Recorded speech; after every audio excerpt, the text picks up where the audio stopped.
Look at some of the pins and lapel designs for the Order of the Jesters. You can only join them unless you're at least a 32nd degree Freemason. Sex and debauchery. Erections. The adoration of the phallus. Masturbation. Devils. Demons. Fallen angels.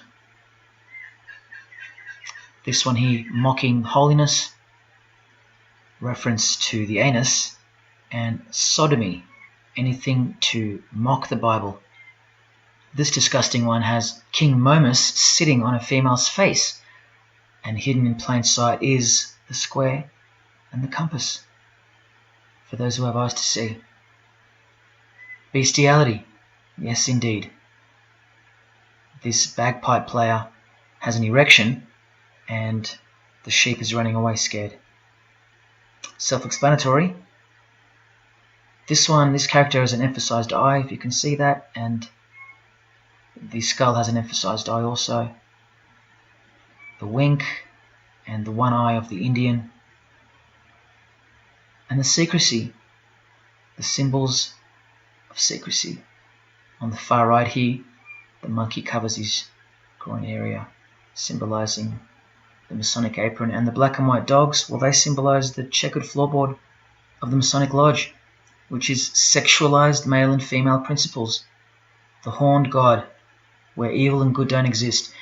And in the first degree, Masons are given a Bible stamped with a square and compass, oblivious to the inherent mockery and the foundation of the whole fraternity, as alluded to here with a genuine Royal Order of Jesters private lapel. This is a certificate that a jester receives after his initiation, and you see here their patron is named King Momus, and he was a god, or a daemon, which is a variant of the word demon, who was expelled from heaven, as the legend goes. Sounds just like Lucifer, because it is. Did Freemasonry disassociate themselves from the tax-exempt branch of Freemasonry known as the Jesters? Well, no, they didn't. Because, I mean, this is rare footage of an event within the lodge. Now, I'm sorry about the quality of this, but this is a Masonic lodge. So for Masons that want to say that the Jesters are contrary to Masonry, well, look. Look at these dirty old men. Masters of the lodge, with sublime morals. All married, probably all have daughters and granddaughters, yet still this, inside the lodge. But for you it should be obvious, because you can see the square and compass, the sex act, and the all-seeing eye right in the middle. I told you that Satanism was the oldest religion in the world, and it is. The sex act was ritualized and organized as a religion before we called it Satanism. But Satan has always been the god, the horny god, the horned god of these sex cults. All of them, from Samaria to Egypt to Greece and so on, that's called paganism. And the real Bible of the Freemasons and the pagans, the one not written by hand, the one that's older than any book, the one that supersedes all the rest in age, thus making it the purest and most unadulterated word of God in the eyes of the Freemasons, is nature. Nature is their Bible. And before you think there's nothing wrong with that, wait a second, because you're not thinking straight. Ask a Mason, whether he be a 1st degree or a 33rd degree, what is Freemasonry?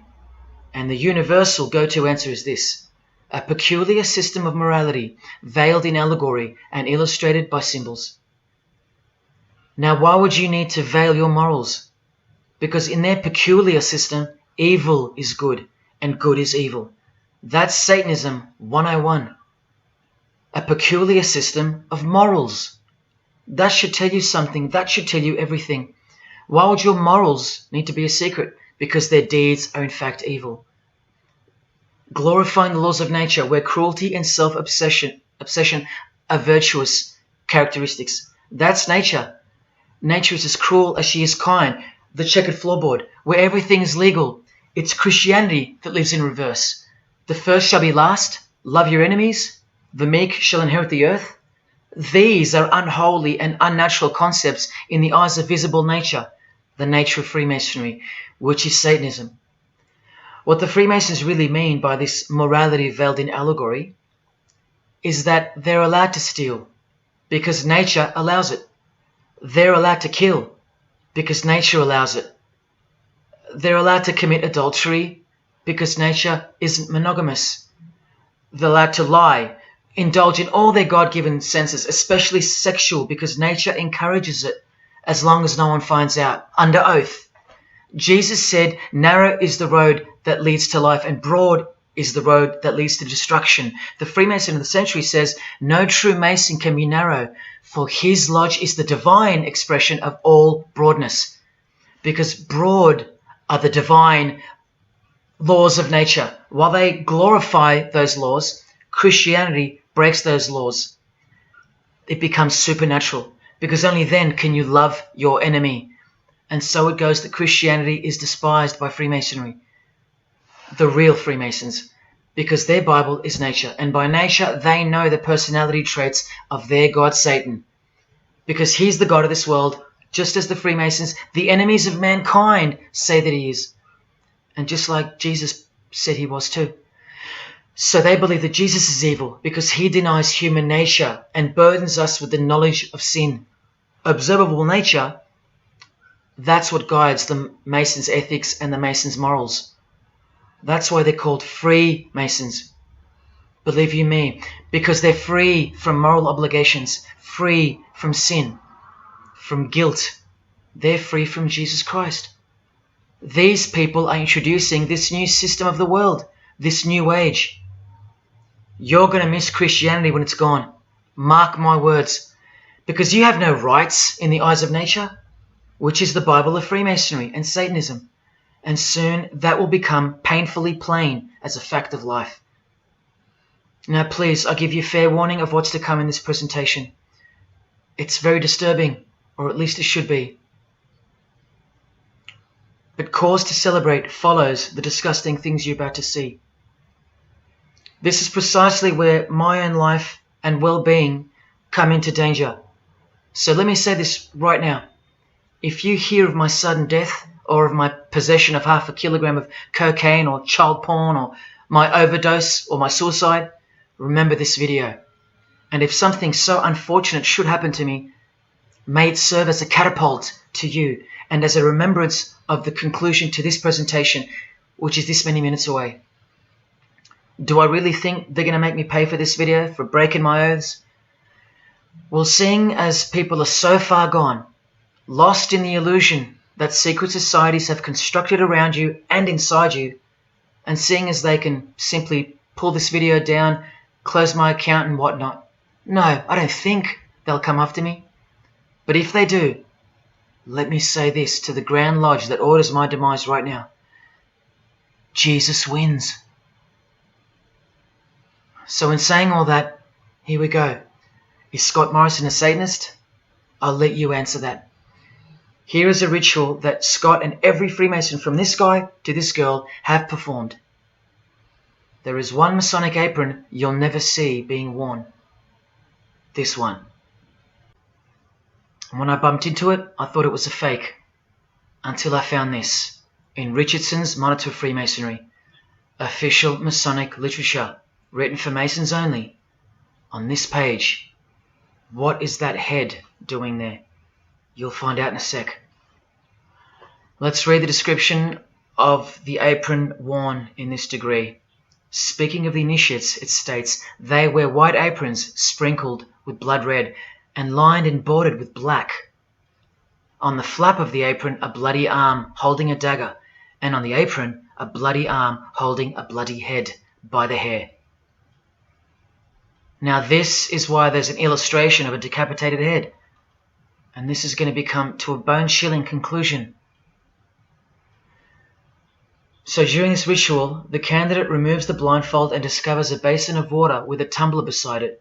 He is also astonished to find a human head lying on the floor.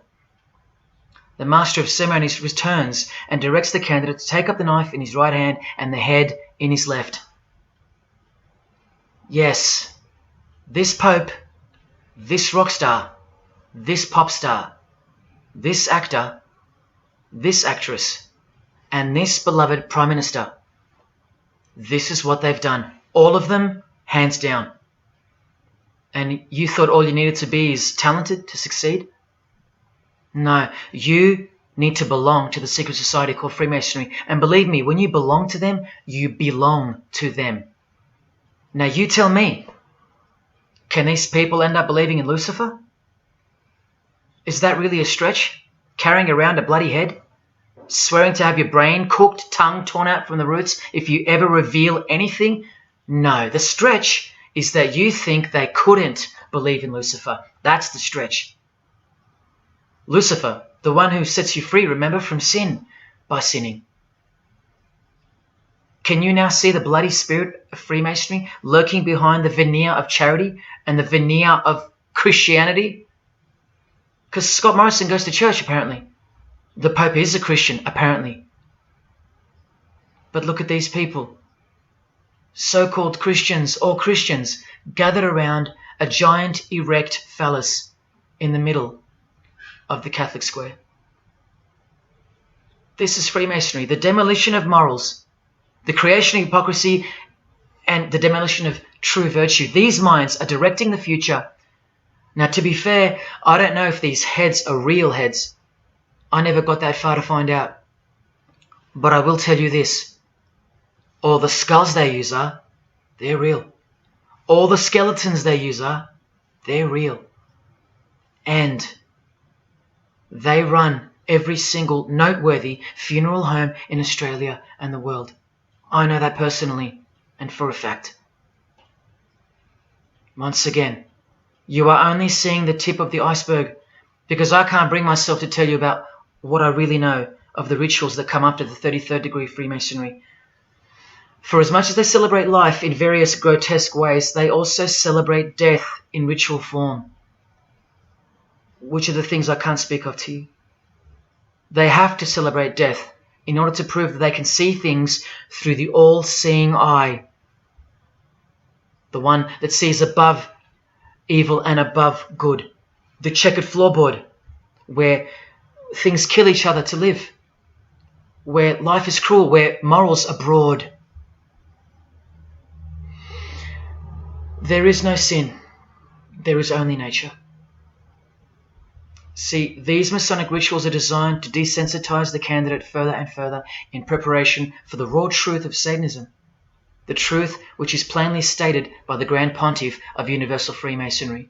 Lucifer is the light bearer, and that you should doubt it not, from their own literature and from their own mouths. Until finally the candidate's introduction into the royal art of Freemasonry, witchcraft, the ancient craft. Why do you think that witchcraft has disappeared? It never disappeared. It was hidden, forced to go into hiding by the appearance of Jesus on the human scene. Another reason why he's passionately hated, and soon him and his ways will be done away with in this new world. And so will your rights. You still don't believe me? You're still doubting all the evidence, like the Freemasons are counting on you to doubt? Well, remember from the Encyclopedia of American Religions, the continuing impact of speculative, modern Freemasonry provided fertile soil in which new magical orders could grow. Watch this 2-minute clip. I can vouch for every single thing you hear come from the former Masons' mouths. In the initiation in Freemasonry, we had to be recommended by another Mason. Well, in order to join witchcraft, you have to be first screened. You have to be recommended by somebody currently in witchcraft. Well, when I was initiated, I was blindfolded and bound by a rope, and on your bare chest was thrust the point of a spear. In witchcraft, we were initiated through a very involved ritual, initiation ceremony, wherein the candidate was led blindfolded, bound by a rope to the edge of the magic circle. And the rope is around your neck and you're leaned forward. And up front, at the eastern end of the building, is a person who's a worshipful master. And you kneel down before him as if he were a god. You were met by the high priest or high priestess at that time, usually with a sword to your chest. When I went to enter the lodge, a sharp object was put to my left breast. And I was warned that should I reveal any of the secrets of Freemasonry, to know what to expect. When you're presented before the high priest, a sword is held against your chest, and you actually take a blood oath, promising to remain faithful to the secrets of witchcraft. Well, when you are in the room, this blindfold is taken away from you, and this is a time when they say that you're coming from darkness into light. During the initiation ceremony, the initiate is led by the lieutenant of the high priest and is challenged at the edge of the circle by someone saying, "Who goes there?" And the answer is, "One from the world of darkness." In Masonry, the prayers are ended with "So mote it be." Oh, and one of the other aspects of, or distinctives of the craft was that we would always end any spell or ritual where we released the power, this is where the power was released, with the word "So mote it be." By now this should sound like a stupid question, but why do you think that the initiation ceremonies into witchcraft are almost identical to that of Freemasonry? I'm not even going to answer that. Come on, people, wake up with me. He's Kylie Minogue, a Freemason, okay? Hidden hand of Freemasonry and the one-eye symbolism of the god of her religion. Now here she is giving the vow of silence, but what the masses fail to see is what's written on the book she's holding. Witchcraft, the royal art of Freemasonry. This is what her vow of silence is referring to in the picture. Yes, Kylie Minogue is a witch. And if you're still that deluded by the magic wand that is television, entertainment, movies, media and whatnot, then you'll no doubt fail to use the incredible eyes that God gave you, from which to see the real world with, the evil world, where Satanists are at the helm. The ban on witchcraft was only officially lifted in England in the 50s, after more than 1500 years. So that tells you who's in control now. And when I give you a glimpse into witchcraft in a minute, you'll see why it's evil, and why it should be anything but legal, even when using it for so-called good, because the well they draw from is poisoned. But thanks to propaganda, the craft of the witch has been absorbed into the realm of fantasy. Justin Timberlake here is also referring to magic in this cover art, with the all-seeing eye looking through the number of their god. Magic. Magic is a much smoother and more acceptable word than witchcraft, that other word. That word still retains its ferociousness, its true character, but that word has been sterilized. That word isn't real to you anymore. You can't feel it for what it really is. Or if you do, your mind has isolated it, confined it to some small groups of unimportance scattered here and there over this diverse world. And so it's nothing to be feared or concerned about. But that's the furthest thing from the truth. Now, some witches want to say that witchcraft isn't Satanism. That's either more delusion or misdirection, as confirmed here by Anton LaVey in the Companion to the Satanic Bible, when speaking of the followers of the Witchcraft Not Satanism school. He writes very accurately that they cannot afford to admit to an affinity with anything that bears the name Satan. He knows where the power of witchcraft comes from. Now, does that mean that Justin Timberlake is a Satanist because of his symbolism and the use of his word alluding to witchcraft in his artwork? Well, yes, actually, that's correct. He is. Here's a quote from one of his songs. You want to see who else is in good company with these famous idols? Suzanne Atkins. Same sign, same religion, Satanism. Do they all have to admit it in the English language for you to believe me? Or can the symbols they use finally be enough for you? Look at what another legendary Freemason, Arthur E. Waite, states. Out of evil comes good. And the confusion of tongues gave rise to the ancient practice of Masons conversing without the use of speech. Out of evil comes good, so it's good to do evil. That's what he's saying. See, I'm trying to include you into the conversation that the Freemasons are having with each other in public via symbolism, unbeknownst to you. Listen to what famous US footballer Tom Brady said regarding his wife. So, man, I listened to her. And right after the game, she said, see, I did a lot of work. You do your work, I do mine. She said, you're lucky you married a witch. I'm just a good witch. Well, this is Tom Brady. And this is his wife. Both initiated into the secret society. Of course they are. Wait, she's not displaying the one-eye symbol of the Freemasons, is she? That's just art, isn't it? Well, no, it's not. She's a witch, and her husband just told you she was. Here's Steve Miller's front cover to the famous song Abracadabra. And he covers his eye, because he's a member of the one-eyed religion. And abracadabra is a legitimate word used in witchcraft. Here it is in the 100-year-old Encyclopedia of Freemasonry. Why would the word abracadabra be in the Encyclopedia of Freemasonry, the fraternity that runs charities, hospitals, nursing homes, and that secretly supply us with popes, presidents, prime ministers, kings and queens, and the bulk of our entertainers? Why?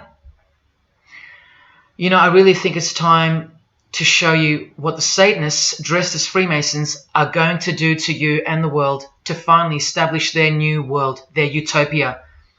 And this is going to be the segue into that. This is my last practical example of Freemasonry's satanic roots. And then I'll close this presentation with the most shocking thing you'll see or hear.